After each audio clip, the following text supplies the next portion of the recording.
Bwana Yesu asifiwe. Na wasalimu katika jina la Yesu Kristo. Kwa majina ninajulikana kama Pastor Mishi, nimeokoka Yesu ni Bwana. Basi ninawakaribisha katika YouTube channel hii. Lengo na kusudi ni kwa ajili ya kuungana, ni kwa ajili ya kusaidiana kwa mambo ya mbingu, kwa mambo ya kiroho. Kwa hivyo nakukaribisha sana, na katika wiki hii basi tutaongea kuhusu majira ya kubarikiwa. Maana kuna masaa, kuna wakati, kuna majira ya kubarikiwa. Basi tutasoma katika vitabu tofauti ndani ya wiki hii, na tutapata kujifunza, na tutapata kusoma, na tutapata kuelewa vile Mungu anavyotembea ndani ya maisha ya watu kulingana na masaa yake, kulingana na majira yake. Basi tutasoma katika kitabu cha Yohana Mtakatifu 5 kuanzia 1 mpaka hapo 10. Basi tutasoma kwa polepole ili kwamba tukaweze kufundishana. Wacha tushukuru ni kwa ajili ya kipande cha neno, na naamini kwamba tutabarikiwa pamoja. Baba, katika jina la Yesu na kushukuru Ebeneza na kuinua ufalme wa amani. Unastahili heshima na utukufu. Tazama Bwana, ni wakati neno lako. Naomba Bwana neema na kibali na nguvu. Yote Bwana aliyekuwa Bwana muunganikana katika neno hili. Naomba Bwana neema na kibali. Nalika Roho wako Mtakatifu akae pamoja nasi. Kwa jina la Yesu nimeomba na kushukuru. Basi ningeomba tu tukaweze kufungua katika kitabu cha Yohana Mtakatifu mlango wa 5 kuanzia mstari wa 1. Nitasoma. Baada ya hayo palikuwa na siku kuu ya Wayahudi, naye Yesu akakwea kwenda Yerusalemu. Na huko Yerusalemu penye mlango wa kondoo pana birika itwayo kwa Kiebrania Bethzata, nayo ina matano. Ndani ya hayo jamii kubwa ya wagonjwa walikuwa wamelala, vipofu, viwete, nao walipooza, wakingoja maji yachemke. Kwa maana kuna wakati ambapo malaika hushuka akaingia katika ile birika akayatibua maji. Basi yeye aliyeingia wa kwanza baada ya maji kutibuliwa akapona ugonjwa wote uliokuwa umempata. Na hapa palikuwa na mtu ambaye amekuwa hawezi muda wa miaka 38. Yesu alipomuona huyo amelala, naye akijua ya kuwa amekuwa hali hiyo siku nyingi, alimwambia, wataka kuwa mzima? Yule mgonjwa akamjibu, Bwana, mimi sina mtu wa kunitia birikani maji yanapotibuliwa, ila wakati ninapokujwa mimi, mtu mwingine hushuka mbele yangu. Yesu akamwambia, simama, jitwike godoro lako uende. Mara yule mtu akawa mzima, akajitwika godoro lake akaenda. Nayo ilikuwa ni siku ya Sabato siku hiyo. Bwana Yesu asifiwe. Basi tunaambiwa kwamba wakati huo pakawa pana birika la maji. Na katika birika hilo la maji basi ikawa katika maji yale kuna wakati ambapo malaika wa Bwana hushuka. Na wakati malaika wa Bwana anaposhuka mahali pale, yule ambaye atakuwa ni mtu wa kwanza kuingia katika lile birika anapata kupona. Maana katika hapo mahali palikuwa panaitwa Bethzata. Na mahali hapo palikuwa na jamii kubwa ya watu ambao watu walikuwa hawawezi. Kulikuwa na wagonjwa, walemavu, vipofu. Kila mtu aliyekuwa na hoja ya maombi, kila mtu aliyekuwa anataka kukutana na Mungu, kila mtu aliyekuwa anahitaji kuponywa alikuwa anakaa pale. Na unakaa pale unasubiria malaika ashuke atibue yale maji. Pasipo malaika kushuka pale, basi yale maji yanakuwa ni maji ya kawaida. Lakini wakati malaika wa Bwana anaposhuka mahali pale, yule mtu wa kwanza, sio mtu wa pili wala mtu wa tatu, yule mtu wa kwanza atakayekuwa ameingia katika lile birika anapata kupona magonjwa yake. Basi mahali pale pakapa na watu wengi. Unaweza ukaimagine mahali ambapo panapatikana uzima. Malaika anaposhuka, yule mtu wa kwanza anapata kupona. Pale mahali panakuwa pana vita, panakuwa pana mashindano. Maana kila mtu anataka kwamba awe wa kwanza. Maana unapofika mahali pale ni lazima uwe na nguvu, uwe una uwezo wa kuingia kwenye birika. Ukiwa unasubiri kwamba mtu akuingize wakati mtu mwenyewe pia naye anataka kuingizwa, basi unapata kwamba unaweza kukaa muda mrefu. Basi tunaambiwa kuna mwanamume mmoja akawa amekaa katika hali ya magonjwa, katika hali hawezi, amekaa katika godoro. Tunaambiwa alikuwa amekaa katika godoro, maana wakati Kristo anapomwambia kwamba jitwike godoro lako, amekuwa ameishi pale miaka 38, amekuwa akisubiria malaika ashuke. Seti kwamba malaika amekuwa hashuki, amekuwa akishuka malaika. Kila wakati malaika anaposhuka pale, anakuwa hana mtu wa kumbeba na kumweka pale ndani ya lile birika wakati malaika anaposhuka. Maana kila mtu aliyekuwa mahali pale, wale ambao wamefika pale, labda kuna mtu amepeleka mgonjwa wake, malaika anaposhuka huwezi ukaingizwa wewe, lazima mtu amweke mtu wake kwanza pale apate kupona, na anapopata kupona yule mtu anaenda zake. Sasa amekuwa akisubiria kwamba apate msaada, ya kwamba mtu aweze kumwenusha akamweka katika lile birika ili kwamba apate kupona.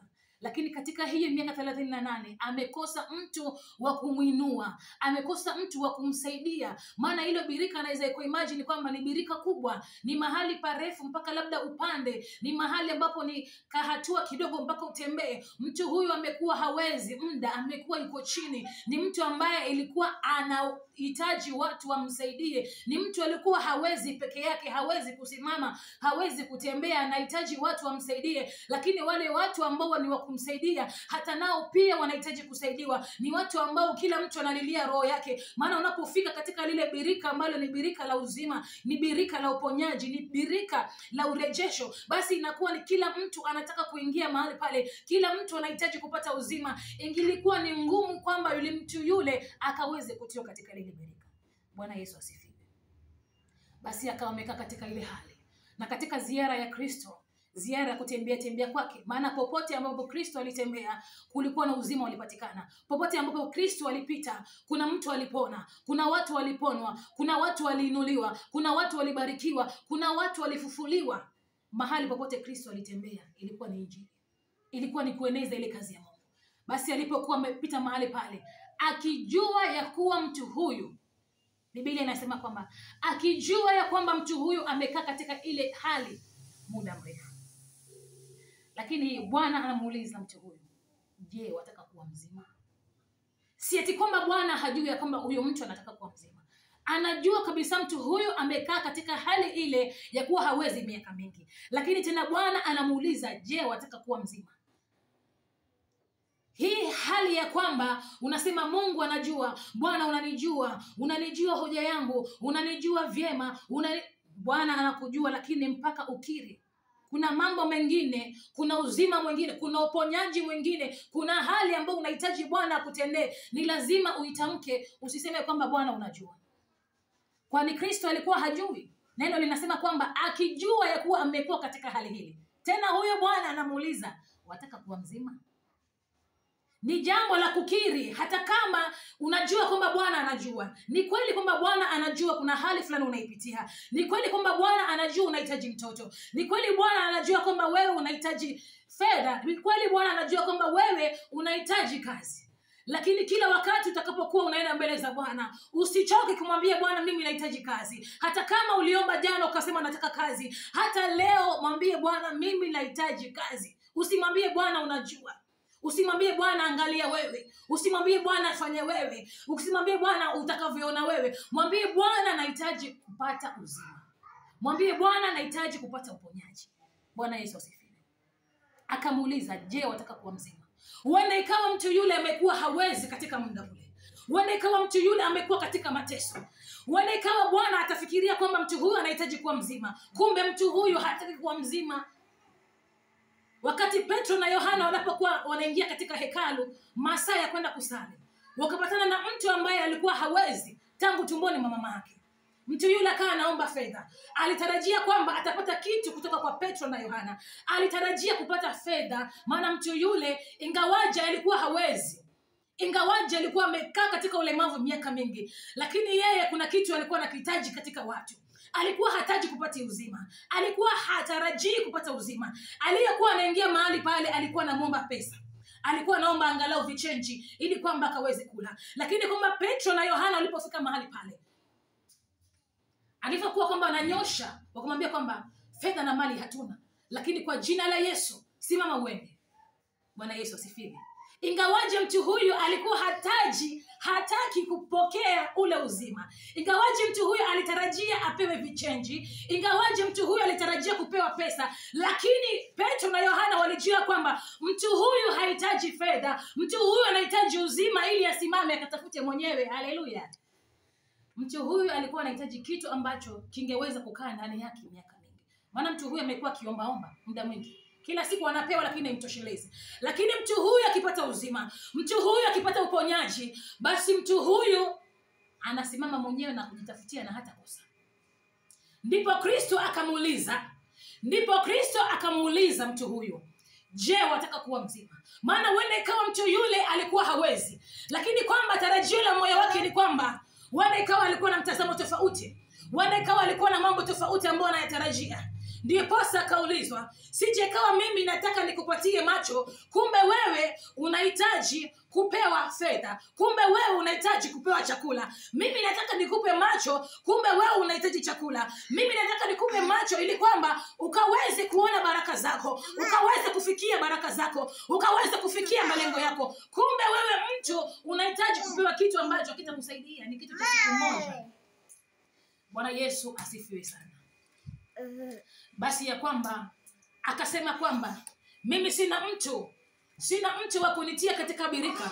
Kila wakati wenzangu wananivuka, kila wakati wenzangu wananipita, kila malaika anapojaribu, kila wakati malaika wa Bwana anaposhuka mahali pale, kunakuwa na mtu mwingine ambaye anashuka mahali pale na kunipita. Ilikuwa ni kwamba wakati wa Bwana ulikuwa haujafika mtu huyu apone. Wakati wa Bwana ulikuwa haujafika mtu huyu akapate kupona. Maana kila wakati mtu huyu alikuwa anataka kuingia, kulikuwa na mtu mwingine ambaye alikuwa anamvuka. Ni kwa sababu ya kwamba masaa na majira ya Bwana yalikuwa hayajafika. Lakini wakati masaa na majira ya Bwana yalipokuwa yamefika ya kupona, Kristo alifika mwenyewe. Hakukuhitajika kwamba malaika atibue maji. Hakukuhitajika ya kwamba mtu huyo ainuliwe. Wakati Kristo alifika pale, alishuka mwenyewe ni kwa ajili ya uzima mtu huyo.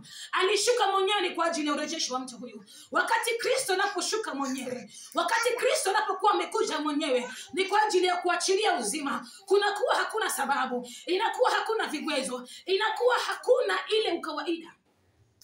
Maana ilizoeleka kwamba Sabato hakuna kutembea na magodoro. Maana alivyoambia mtu huyo, jitwika godoro lako na uende. Tunaambiwa hapo mbele, wale Wayahudi wakaanza kumuuliza, leo ni siku ya Sabato, inakuwaje wewe unajitwika godoro? Maana sio kawaida katika Sabato. Akamwambia kwamba yule aliyenifanya niwe mzima ndiye aliyeniambia. Ingawaji hakujua yule ni nani. Bwana Yesu asifiwe. Nataka nikwambie kwamba wakati wako unapofika kubarikiwa, hakuna sheria ambayo itatuzuia.